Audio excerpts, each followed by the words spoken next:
Okay అది ఓకేనా. అందరికీ నమస్కారం. తర్వాత మీ అందరికీ తెలుసు, తర్వాత ఇక్కడ ఇప్పుడు ఎన్నిక జరగబోతుందని ఇప్పుడే మాకు ఒక ఇన్ఫర్మేషన్ కూడా వచ్చింది. అంటే చిన్న పల్లెటూరులో కూడా ఎక్కడ పోయినా కూడా సాక్షి తర్వాత వ్యాన్లు, సాక్షి రిపోర్టర్లు అవన్నీ పట్టుకొని తిరుగుతూ ఉన్నారు. మొత్తం రాష్ట్రం నలుమూలల నుంచి సాక్షికి చెందిన వ్యాన్లు, సాక్షికి చెందిన రిపోర్టర్లు అంతా కూడా పల్లెల్లో తిరుగుతూ ఉన్నారు.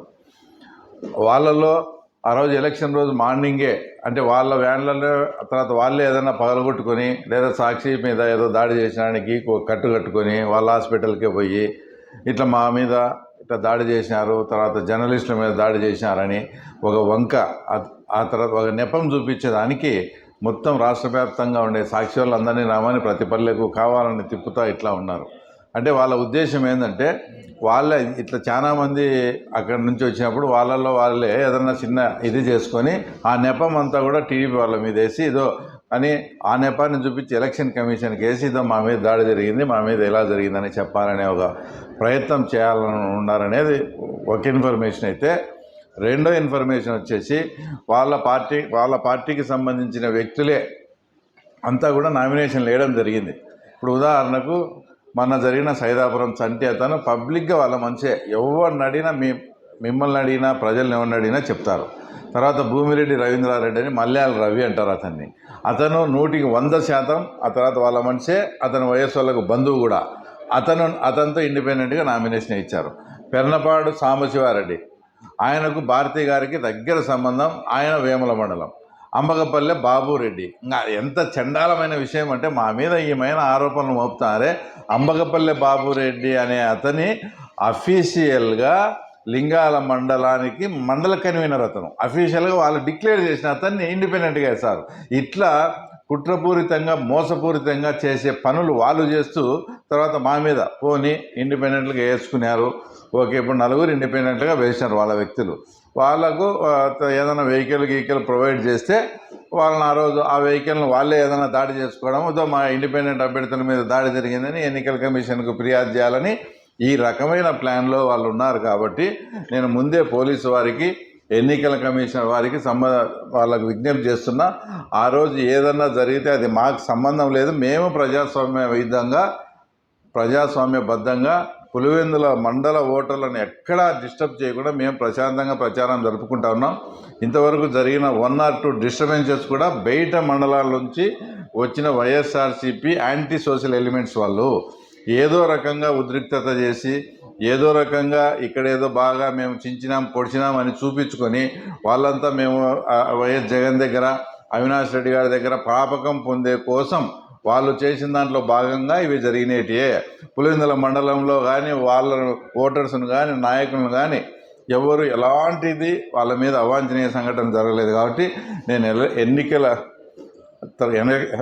ఎలక్షన్ కమిషన్ వారికి, పోలీస్ యంత్రాంగానికి, అలాగే రెవెన్యూ యంత్రాంగానికి ఈ 2 విషయాలు, ఒకటి సాక్షి వాళ్ళను వాళ్ళే దాడి చేసుకొని దాని అంతా వాళ్ళ ఛానల్లో చూపించాలనే ప్రయత్నం, ఒకటి ఇండిపెండెంట్గా అంతా వాళ్ళ మనుషులనే పెంపించుకున్నారు కాబట్టి వాళ్ళ మీద దాడి చేసుకొని వాళ్ళంతకు వాళ్ళే అది మా మీద చిత్రీకరించాలని చూస్తారు.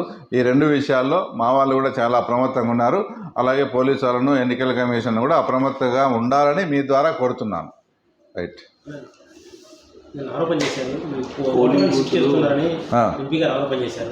అసలు ఒక గ్రామం చెందిన వ్యక్తి ఇంకో గ్రామం ఓట్లు పెట్టి పోలింగ్ బూత్ ఉన్నప్పటికీ కూడా ఆయన ఆరోపించే దాంట్లో అది అందరిది ఇదే. కానీ ఏమైందంటే ఇది ఒక 4-5 రోజులు ముందే కనుక ఎవరైనా అబ్జర్వ్ చేసింటే ఈ సమస్యకు పరిష్కారం చూసేవాళ్ళు. ఈరోజు స్లిప్పులు పంచారు, మొత్తం ఎక్కడ చూసిన స్లిప్పులు పంచి ఒక యంత్రాంగం అంతా బ్యాలెట్లు ముద్రించి ఒక యంత్రాంగం అంతా అక్కడ ఉన్నప్పుడు ఈ స్టేజ్లో దాన్ని మార్చడం అనేది కరెక్టా కాదా, దానివల్ల మా పార్టీకి ఏమైనా లాభమా నష్టమా అనేది కూడా మేము బేరీజ్ వేసుకొని తర్వాత మేము కూడా వాళ్ళకు ఎన్నికల కమిషన్ వాళ్ళకు రిపోర్ట్ ఇవ్వడం జరిగింది.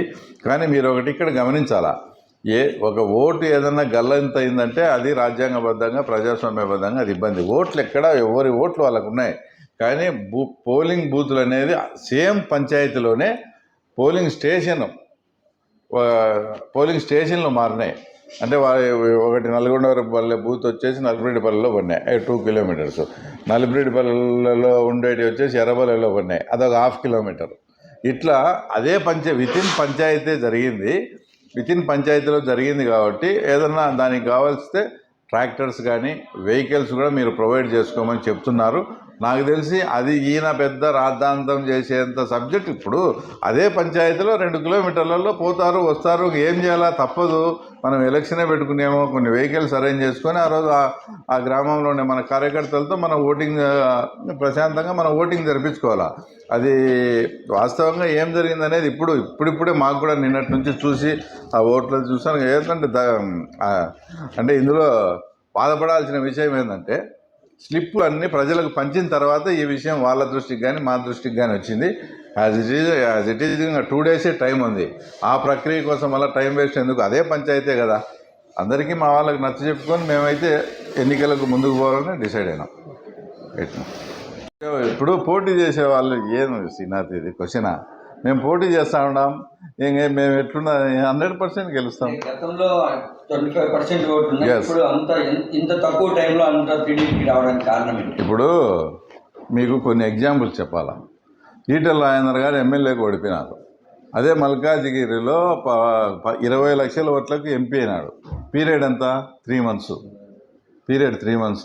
కాబట్టి ఇలాంటివి అన్నీ జరుగుతాయి. ఇది పీరియడ్ అప్పుడు ముందు అట్లొచ్చింది ఇప్పుడు ఇట్లొచ్చింది అని కాదు. ఇది స్థానిక సంస్థల ఎలక్షను, వాళ్ళ ప్రాంతము. ఇంకా 4 ఏళ్ళు గవర్నమెంట్ ఉంది.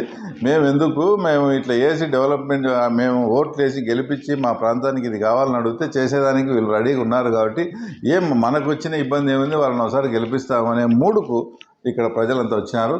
తప్పకుండా గెలుస్తాం.